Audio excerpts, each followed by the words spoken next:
40 years, 3 CEO. We're in our 3rd CEO in 40 years. We've heard Harold's background, and we went from Harold to, was it Pat Parsons? Mm-hmm. And now John Woods. But what about Pat? What kind of background did he have? Yeah, Charlie mentioned that. A couple of things Charlie mentioned that I want to kind of follow up on, but I alluded earlier to the fact that the insurance industry generally kind of thought we were a nuisance at the beginning. We were just a bunch of local government officials out here trying to act like we knew something about insurance, and so we really weren't a threat to them, and they didn't really have anything to do with us.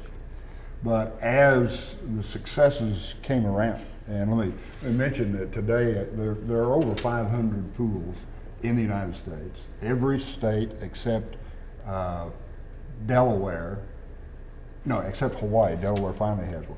Except Hawaii, because it's a city-state situation, has pools. It's a $16 billion a year business. That's big. Wow. That's big. But so through that, the insurance industry has finally kind of come around. Well, Pat Parsons, who was hired after I left OMAG as the CEO, was, I think, the very first person to become a pool executive out of the private insurance industry. He worked for an MGA, MGA is a managing general agency in Kentucky. But today, probably about half of the new hires for senior executive positions in pools are coming from the private insurance market rather than from the local governments themselves. And then Charlie also talked about competing, or mentioned competing. One of the things I used to talk with my colleagues about was that most of us that got into pooling executive positions initially came from the city management background or some other leadership in a local government. And we found very quickly we were going to have to compete either with other pools or with the private industry.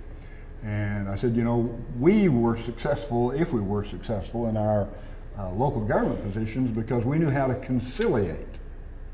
That's a characteristic that you need if you're going to be in public administration. We didn't know how to compete because the city of Guyman, where I came from, didn't really compete with McAllister, didn't think that they were in competition with McAllister.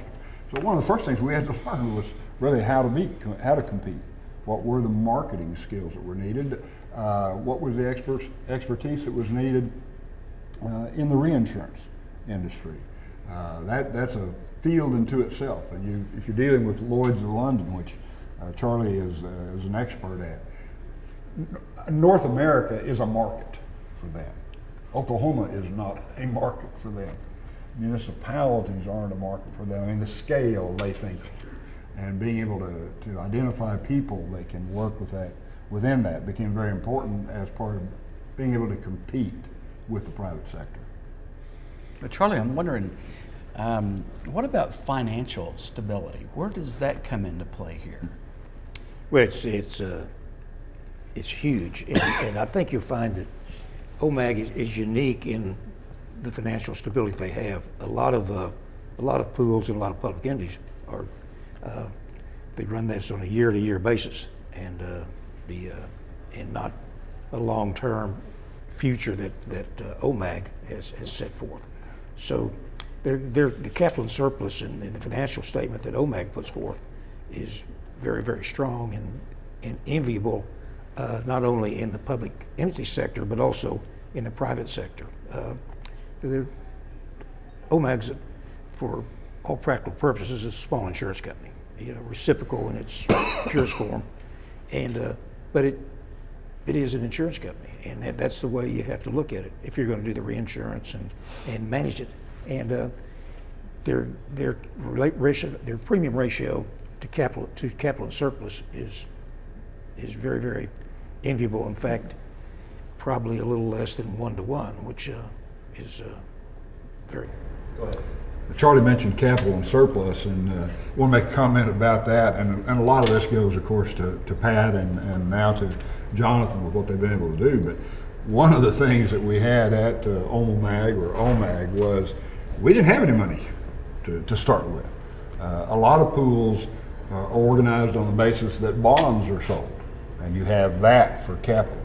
Or to become a member, you have to pay a fee. You have to make a capital contribution in addition to your premium. So that would be much like, instead of taking and buying a CD at the local bank, that the municipality would make a capital contribution to the pool they're in. But we did not have that to work with. That wasn't a part of the way in which we were structured. So we started out with $0 and had to build it up. At one time, we looked at doing a bond issue.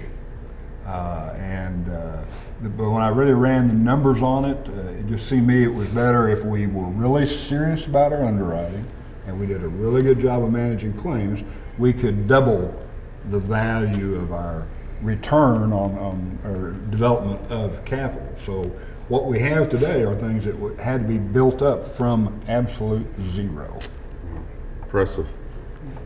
Well, I'll tell you what's very interesting. You both mentioned Pam Spinks, and you've had comments about Pam, and I see that Pam just walked in. So, Charlie, I want to thank you, sir, for your My pleasure. information. I've learned quite a bit. Really So- great to meet you, Charlie. Good to meet you. Harold? See you again, guys. Always.